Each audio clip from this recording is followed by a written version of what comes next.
Hola a todos ustedes, soy el juez Andrew Napolitano y estoy aquí para el programa Judging Freedom. Hoy es miércoles 18 de febrero del año 2026. El profesor Jeffrey Sachs se une a nosotros en este momento. Profesor Sachs, le agradezco muchísimo su presencia. Antes de que pasemos a una carta extraordinaria que acaba de escribir al Consejo de Seguridad de las Naciones Unidas, una o dos sobre Irán, una o dos preguntas sobre Rusia, si me permite. ¿Considera usted que las negociaciones entre Estados Unidos, Rusia y Ucrania son serias o solo una farsa?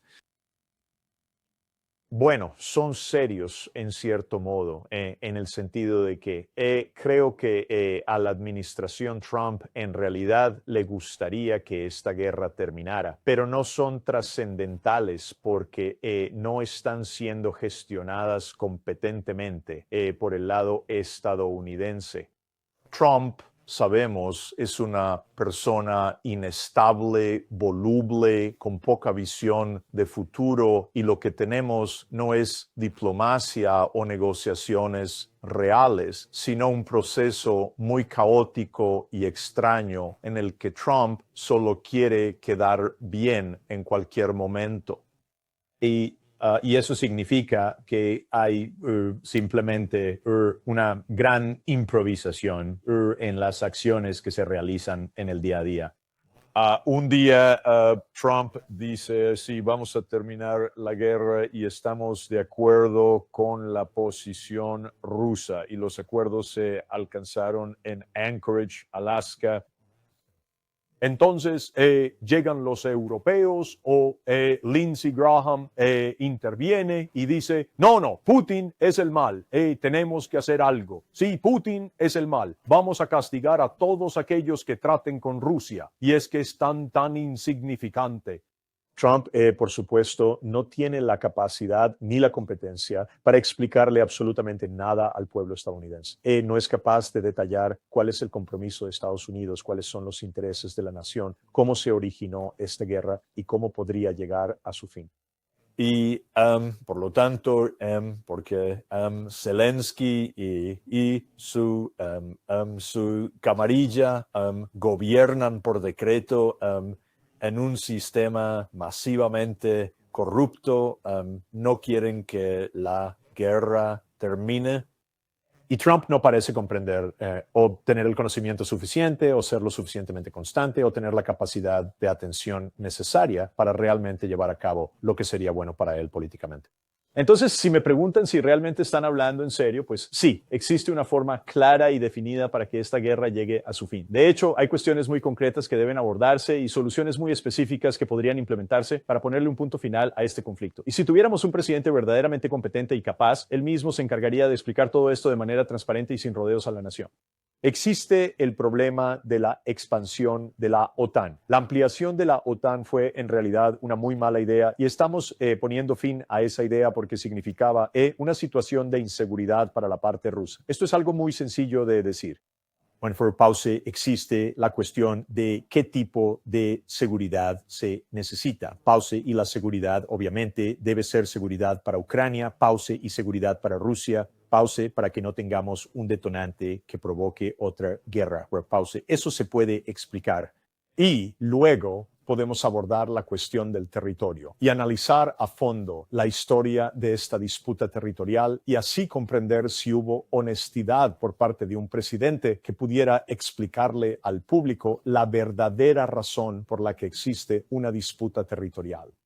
Es que cuando hubo un intento, no de un intercambio territorial de la parte oriental de Ucrania, sino más bien de una autonomía política como una forma de lograr la paz, conocido como el Acuerdo de Minsk-Sund, los Estados Unidos socavaron un acuerdo que había sido alcanzado y posteriormente ratificado por el Consejo de Seguridad de las Naciones Unidas.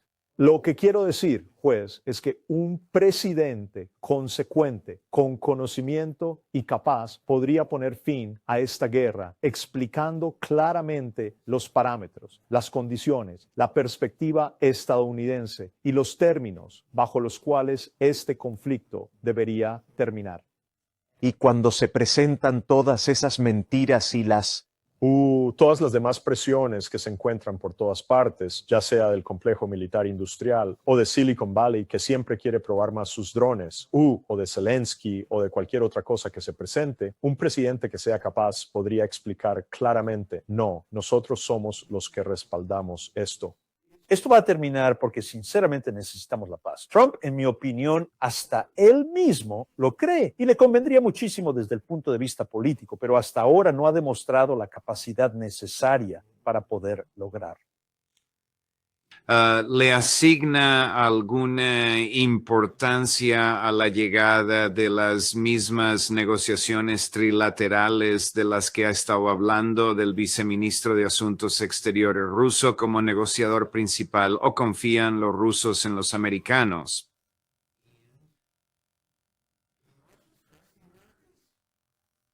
Nadie confía en nadie porque nadie se expresa con suficiente claridad. Los europeos son un caso perdido en esto. Zelensky no es solo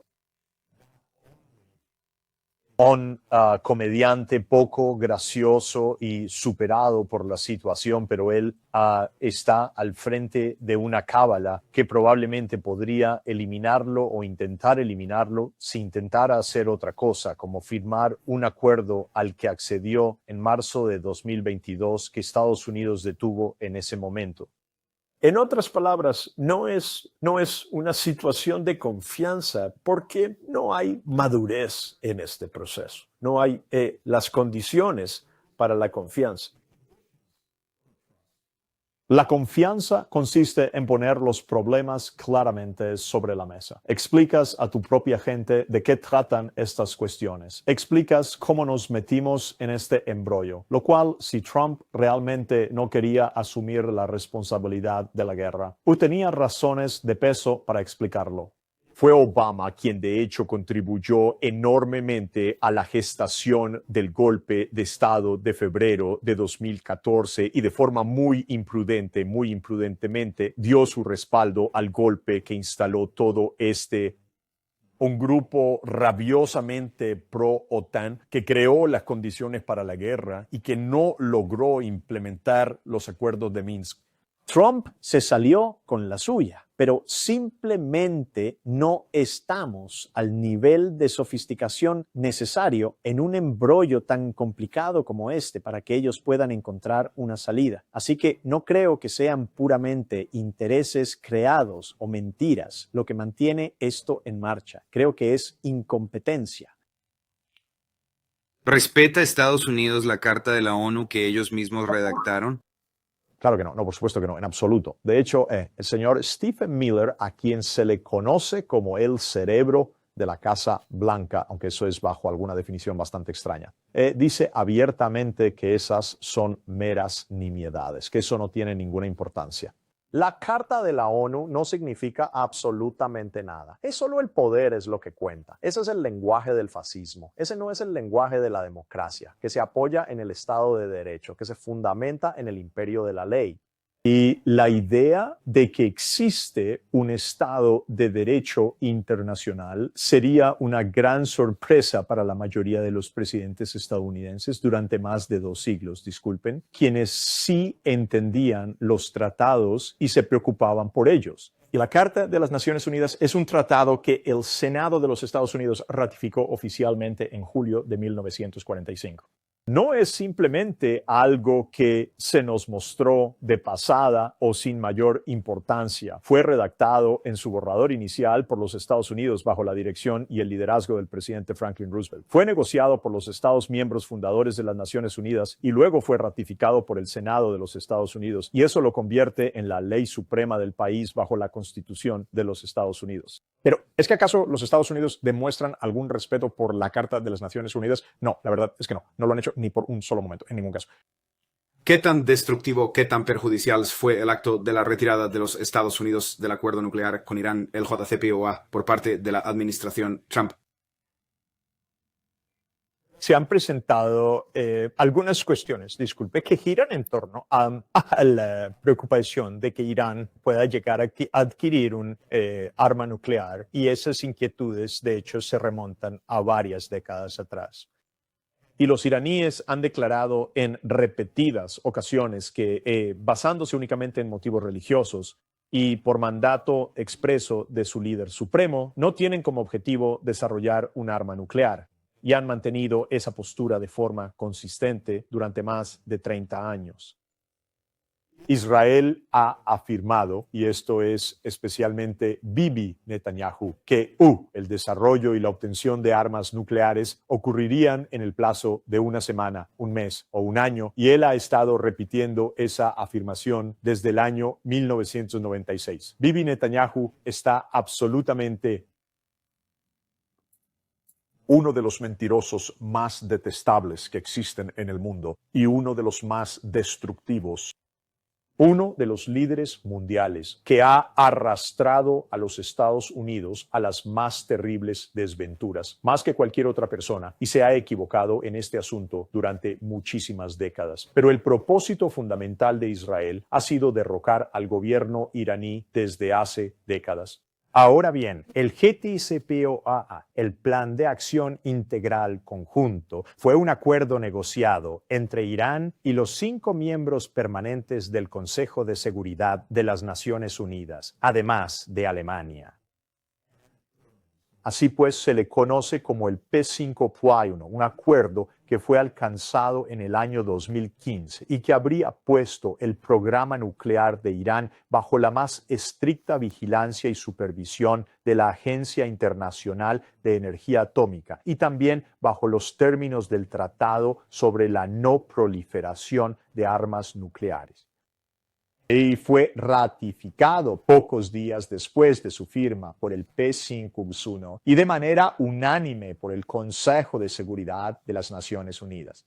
En otras palabras, Irán llevó a cabo negociaciones y estas negociaciones resultaron ser exitosas. Se logró alcanzar un acuerdo, la Agencia Internacional de Energía Atómica se encargaba de supervisar y verificar todo esto y posteriormente el entonces presidente Trump decidió romperlo unilateralmente.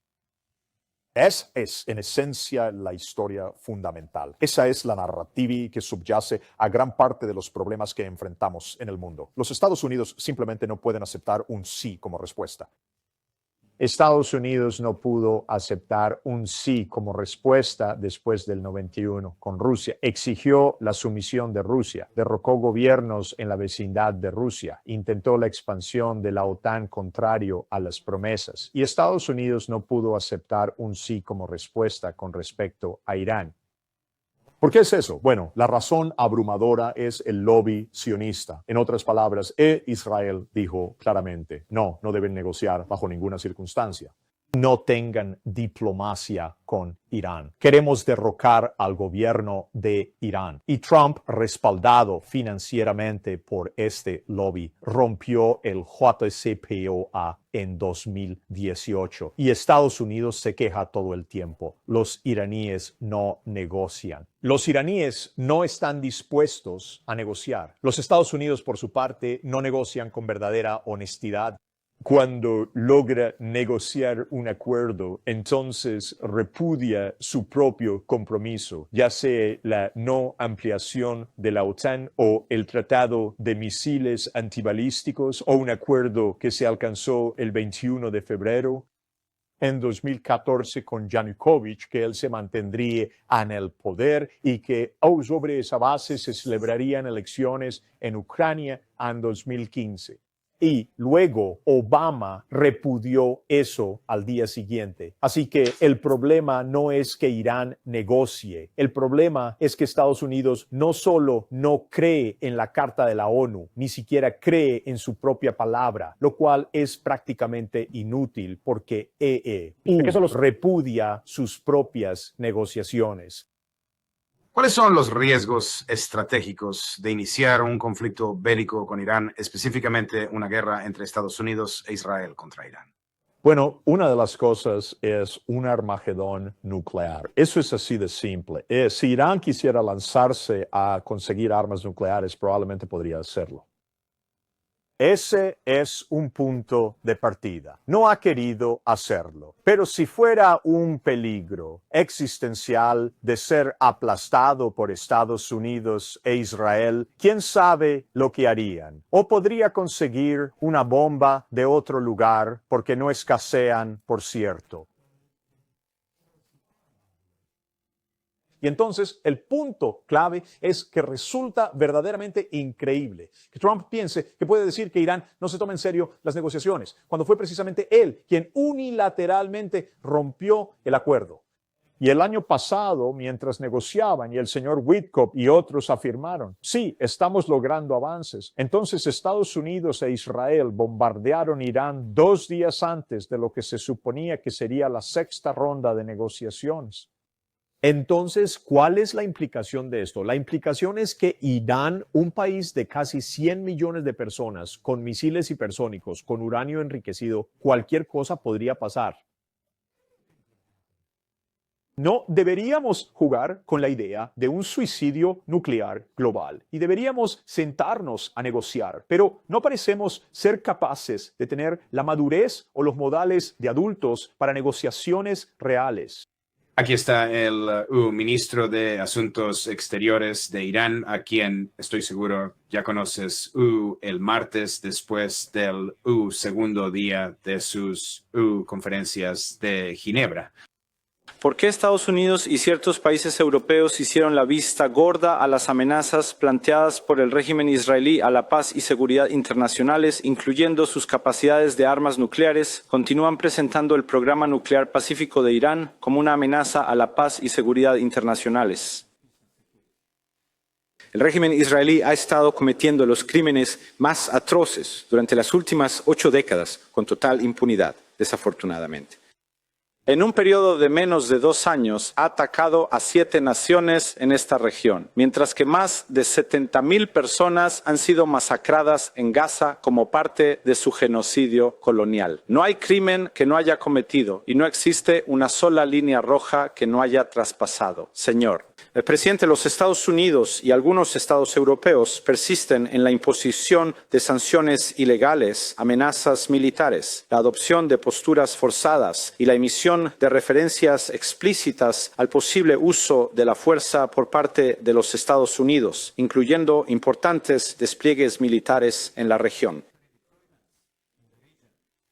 Dichas acciones constituyen una violación continua de la prohibición de la amenaza o el uso de la fuerza, tal como se consagra en el artículo 2, párrafo 4 de la Carta de las Naciones Unidas, y deben cesar de manera inmediata e incondicional.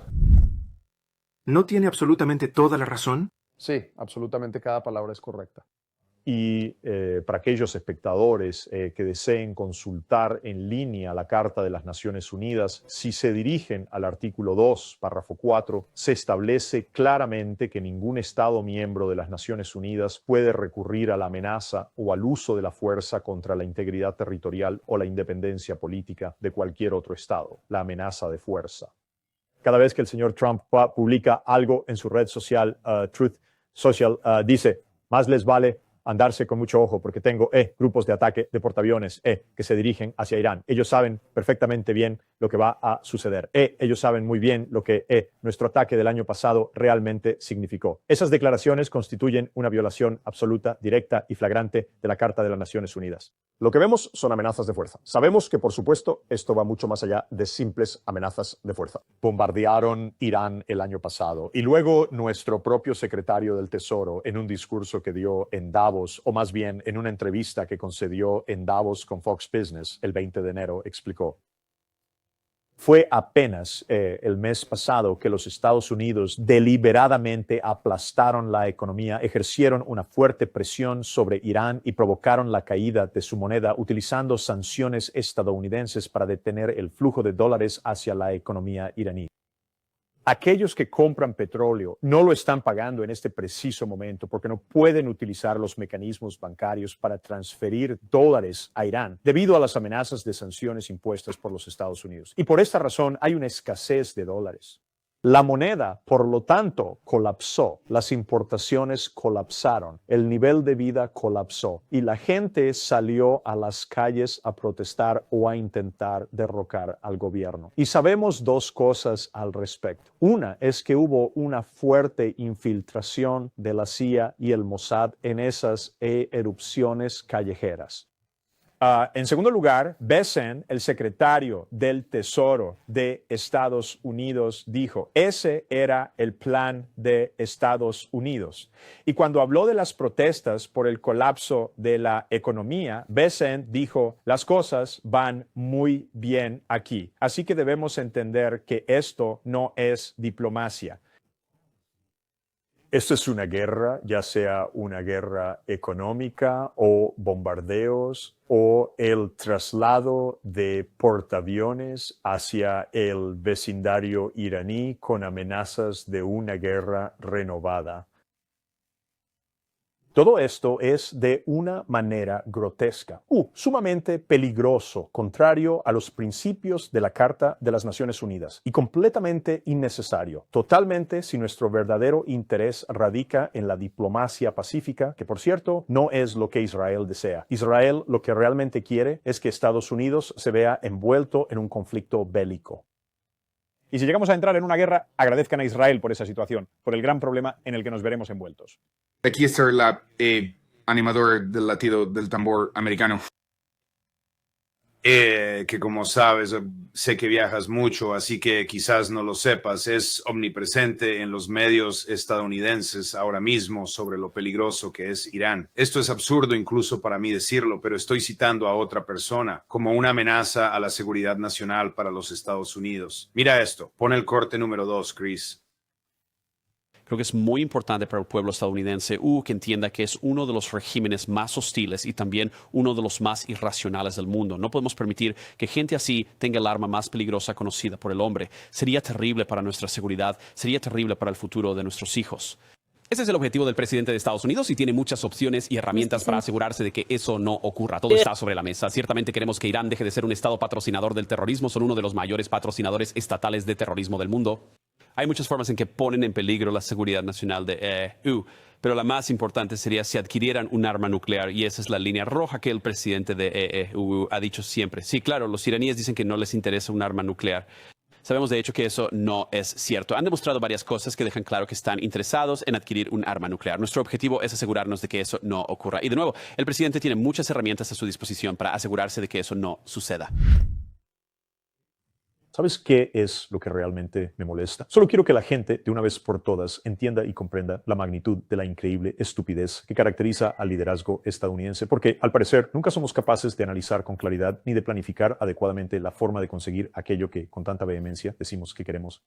Esto me recuerda mucho a también la debacle con Corea del Norte, porque allá por los años 90, Corea del Norte estaba ostensiblemente buscando desarrollar un arma nuclear, pero ellos dijeron, negociaremos con los Estados Unidos.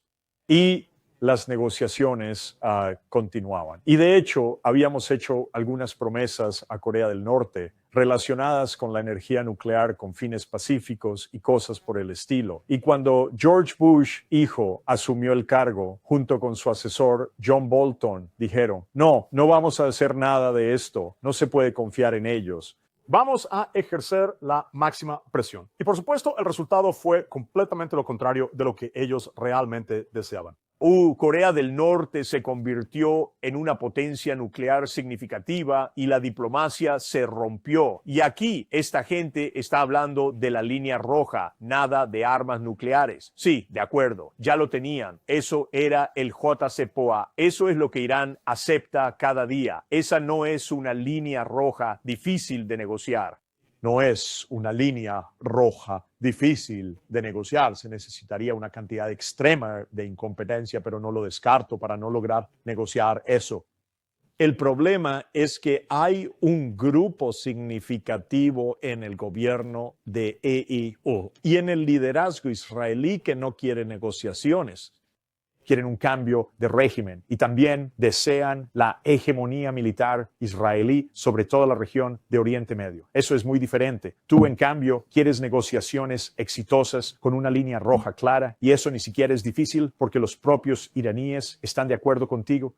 De acuerdo. ¿Qué ocurriría en el caso de que se lograra una negociación exitosa y tanto los Estados Unidos como Irán finalmente llegaran a un acuerdo y a pesar de ello el primer ministro Netanyahu expresara su total desacuerdo? Bueno, mira, si realmente tuviéramos una política exterior que priorizara los intereses de Estados Unidos, lo que significa que no estuviera bajo el control de Miriam Adelson y del lobby sionista, si eso fuera una realidad, Netanyahu no podría hacer absolutamente nada al respecto. Porque Israel, con sus 8 a 10 millones de habitantes, no puede enfrentarse a Irán, que tiene 100 millones de habitantes. Sin los Estados Unidos. Ni siquiera puede repostar sus aviones sin los Estados Unidos. No tiene la capacidad de inteligencia sin los Estados Unidos. La capacidad de ataque, la cúpula de hierro, no puede hacer absolutamente nada sin los Estados Unidos.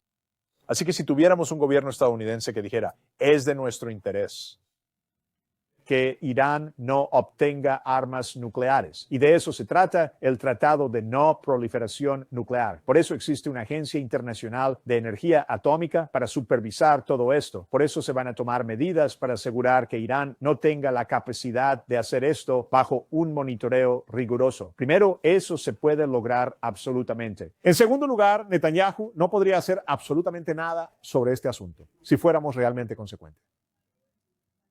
Excepto, por cierto, solo mencionaré una verdad terrible que quizás sea absolutamente solo un detalle circunstancial o quizás una mera coincidencia. Pero en 1963 el presidente Kennedy sabía que Israel estaba haciendo un esfuerzo desesperado por conseguir armas nucleares y él intentó detenerlo con mucha fuerza. Y se le opusieron no solo Ben-Gurión y los israelíes que mintieron repetidamente al presidente Kennedy, sino que a Kennedy también se le opuso la CIA y el jefe de contrainteligencia, James Angleton. Y Angleton estaba trabajando con el Mossad y subvirtiendo la mismísima política de los Estados Unidos que había sido establecida por el presidente John F. Kennedy. Y hay muchos quienes afirman que el papel de Angleton en la tragedia que siguió no fue para nada insignificante. Pues creo que este es el único punto importante. Un presidente necesita tener la capacidad de tomar decisiones que sean en pro de la seguridad estadounidense, que puedan ser acordadas con Irán de forma inmediata y tiene que ser capaz de llevarlas a cabo. Y a propósito, eso significa que debemos asegurarnos de que nuestra CIA y todo el aparato de seguridad se comporte de forma adecuada. Profesor Sachs, muchísimas gracias. Sé que acaba de llegar de un viaje muy largo y valoro muchísimo su tiempo y todo su análisis, mi querido amigo. Esperamos verle